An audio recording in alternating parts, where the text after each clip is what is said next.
Back in the 1980s, the possibility of technology really must have seemed limitless. Stepping into arcades in that era really must have just blown your mind away, having seen Tron, Missile Command, Frogger, and even my favorite, Donkey Kong.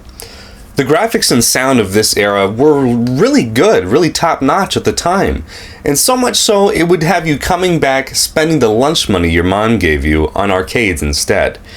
There were also some other types of arcades, such as Tempest, the Star Wars arcade, and some others. They had these weird kind of liney graphic things referred to as vector graphics.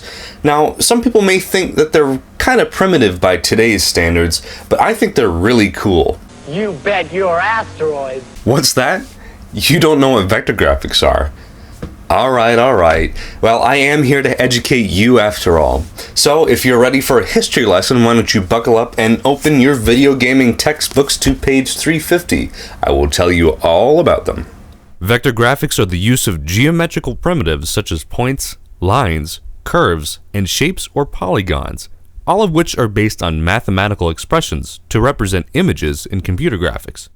Thanks, Wikipedia. Thank me later for that little history lesson. So, you may be wondering why I'm telling you all about this stuff. Well, good question, because I've got an even better answer coming your way. I'm going to be talking about a console 95% of people probably don't know about, and it's the Vectrex. Vectrex, it stands alone. In the early 1980s, a company called Western Technologies came up with the idea to take a small cathode ray tube display and turn it into a mini arcade unit for home use. General Consumer Electronics ultimately licensed the system, and after a few tweaks, the Vectrex was born. This would turn out to be the first and only home console ever to use a vector-based screen. Featuring a whopping 1 kilobyte of RAM, its signature buzzing sound, and a built-in 9-inch monitor, the Vectrex was released in 1982 by GCE. Back then, the Vectrex retailed for about $199.99. You may think that's cheap, but with inflation, that's almost $400 in today's market, about as much as a brand new game console.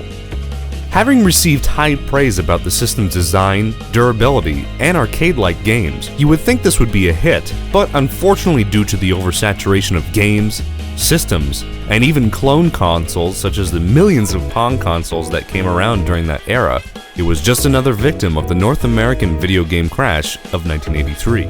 It was just swallowed up, never to be seen again, and because of that, to this day, it is what some would call an obscure console that only true retro fans know about. It's basically a console for hipsters. After the video game crash of 1983, Milton Bradley soon after acquired the rights to sell the Vectrex in other places of the world, such as Japan, Europe, and Australia. Go Hawthorne. Enough of the history lesson. Why don't we take a closer look at this 30-year-old beauty? On the back, we have a handle for convenient carrying, making it somewhat kind of portable. There's an adjustable brightness switch, and of course a power cable for plugging into things with, I guess. On the front, we have the Vectrex logo, the screen, and these little tabs here. What are they for, you ask? These tabs are used for overlays that came with the games. Vectrex games did not come in color, so similar to the Magnavox Odyssey, each game came with its own unique overlay to add color to the games. Under the screen is the built-in controller, a second controller port for player 2, the speaker, a reset button, and a volume button that doubles as an on and off switch, almost like an old school radio if you'd like. When turned on, you're greeted with the beloved Vectrex startup noise. If no game is inserted, it will go straight to the built-in game, Mindstorm, an asteroids-like clone. Yes, you heard me right, this thing has a built-in game.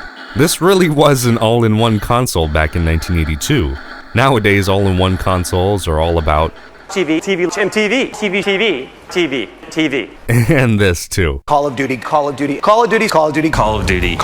of the fascinating new additions to your squad is a dog. There were only about 28 games released for the Vectrex. The one thing about the Vectrex's games is that they were all made by GCE. This system had no third-party support at all. Almost sounds like a certain system today, don't you think? Wii U. Oh, sorry, I got a cough. Although the official library may be somewhat limited, the homebrew community is still very much alive. You can find a myriad of multi-carts, and even some makeshift accessories like a dry erase board pen turned into a makeshift light pen. Pretty cool, right? I only have a few games so far as I just started my Vectrex collection, but let's take a look at what I do have. The built-in game, Mindstorm, is a knockoff of Asteroids as I mentioned earlier. You shoot down enemy ships and try to avoid the dots on screen. If you don't, you'll blow up your ship and it's game over. Solar Quest is similar to Mindstorm. You just shoot ships and try to avoid getting hit. When you gun down the enemy ships, they'll drop something, pick it up and gain some points. Scramble is a side-scrolling shooter game, almost like the predecessor to the R-type shoot-'em-up games that we know and love today. Your objective is to shoot down the ships that launch in front of you with your gun or by dropping bombs. You're constantly running out of fuel, so you have to drop bombs on these oil tank-looking things to replenish your fuel. Clean Sweep is a straight-up knockoff of Pac-Man. You can't hide it, and they couldn't hide it back then, but people loved Pac-Man. They had Pac-Man fever back in the day, don't you know? Collect the dots and eat the enemies, but you can only eat them from behind. Sounds dirty, doesn't it? Berserk is another shooting game, but this time you have to shoot down all the enemies in a maze-type area before this really pissed-off smiley face comes to chase you down. And you don't want that to happen, do you? Hyper Chase. It's a racing game, similar to Rad Racer, you could say. One hit from oncoming traffic and it's game over for you. In my opinion, it's probably the most graphically impressive game on the Vectrex. The use of scrolling really just sucks me into this game, easily one of my favorite. And last but not least is Starhawk, which is my favorite game on the Vectrex. It's comparable to the classic Star Wars arcade, but instead of moving and going through different areas, it's stationary more or less. Your goal is to shoot down all of the incoming ships. It's pretty much as easy as that. My high score is 32,900. What's yours? There you have it, that's the Vectrex. Probably my new favorite console, well, probably only second to the Dreamcast. If you really don't want to shell out the hundreds of dollars that it takes on eBay to get a Vectrex, you can always get this really cool iPad app called Vectrex Regeneration. It comes with one free game, Mindstorm, and all the other games are available for a pretty cheap price. And those homebrew games I mentioned as well are also there. There are only a few of those, and there's a neat little room you can explore in the iPad. I think it's really cool, well worth the investment of probably only about $20 to get the whole library of games. There are still new vector games being made today, even a 3DS game that I reviewed a little while ago called Vector Racing. So you should probably check that out, and check out the other reviews on my YouTube channel as well. So thanks for watching this video, thanks for subscribing, and take care. See you soon.